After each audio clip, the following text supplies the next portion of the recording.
Okay guys, my Lord God Father Jesus Christ mentioned about the generation of vipers. So, according to my Lord God Father Jesus Christ, ye serpents, ye generation of vipers, how can ye escape the damnation of hell? So,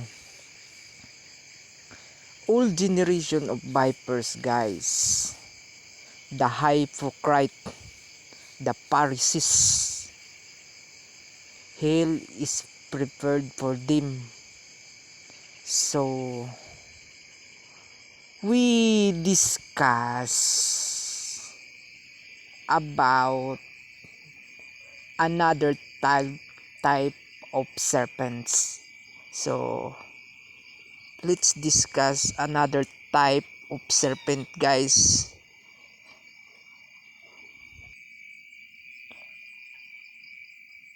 Okay, guys, we discuss about another type of serpent.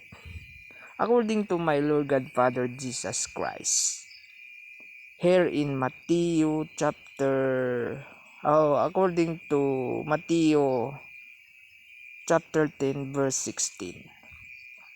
Behold, I sent you out as sheep in the midst of wolves. Therefore be wise as serpents and harmless as doves. So this kind of serpents, guys, be wise as serpents. So, but all generation of vipers,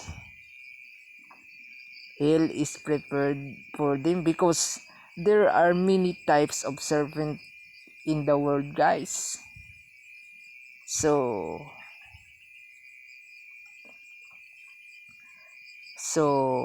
be worry like a serpent, guys, because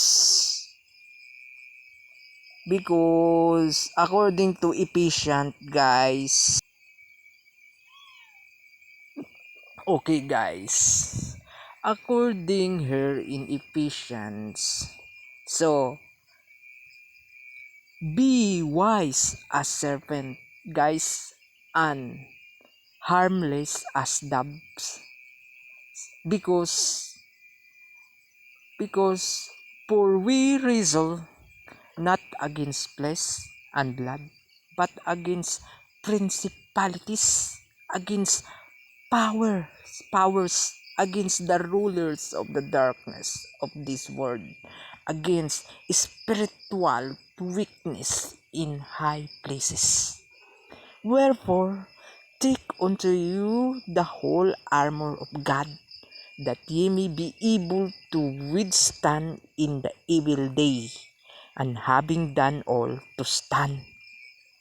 Stand therefore, having your loins girt about with truth, and having on the breastplate of righteousness, and your feet should with the preparation of the gospel of peace.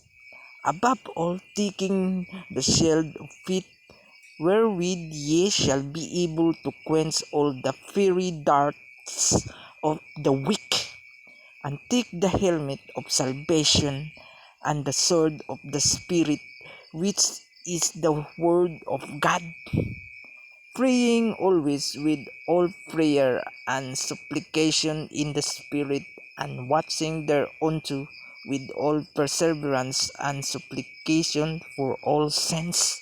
So, be worry, guys, or be be as serpent, be wise as serpent, and harmless as dove,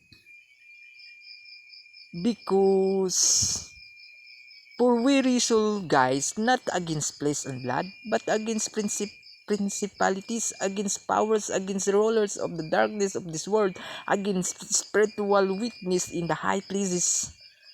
So, but be careful, guys. Be careful on the generation of vipers. Hell is prepared for them because there are many types of serpent in the world. So be worried, guys, or be wise as serpents, but be careful on the generation of vipers, guys. Hell is prepared for them. So wherefore take unto you the whole armor, guys, of God, that ye may be able to withstand in the evil day, and having done all to stand. Stand therefore, having your loins girt about with truth, and having on the breastplates of the righteousness, and your feet should with the preparation of the gospel of peace. Above all, taking the shield of faith, wherewith ye shall be able to quench all the fiery darts of the wicked. And take the helmet of salvation and the sword of the Spirit, which is the word of God, praying always with all prayer and supplication in the Spirit, and watching thereunto with all perseverance and supplication for all sins. Okay, guys? So, hold the line, guys,